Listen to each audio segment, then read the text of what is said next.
Anya dari pai kwararo pija jero kua. Ai popere ambo aputa senye Ai porpi wo isenye ambo apuwa ese. Yanderu pai kwararo.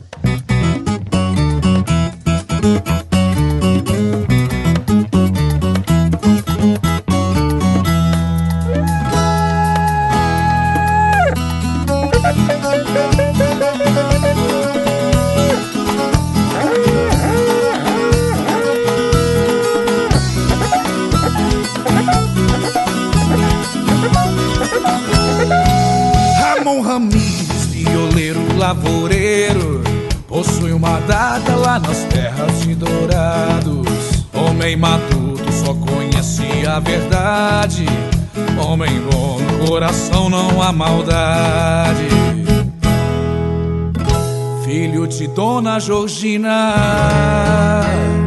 velha índia curandeira do ramo Kaiowá. Acometido de uma dor tão longe quando certo for, derrubou a virilidade do bom índio, que imediatamente uma maldade pensou, e ofegantemente o corpo guerreiro ajoelhou. E o corpo guerreiro ajoelhou. E o guerreiro ajoelhou. A mãe buscando um bom intento, catando erva de São Bento, mas a vista lhe traía, pois possuía quase 100. Ao chá foi dado outro invento, diferente do normal. Conhecimento! E Ramon bebeu e se deliciou e endoideceu, e seu corpo levantou e pra outro mundo foi.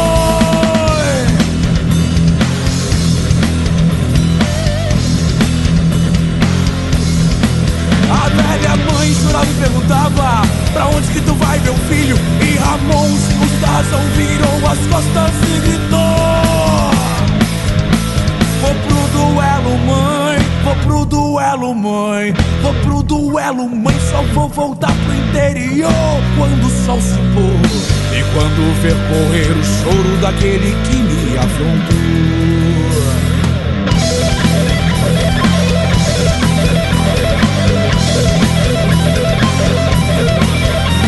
E lá foi Ramon Ramires com a sua viola reluzente, pois lá dentro de sua mente, do outro lado vem São Vicente, empunhando seu instrumento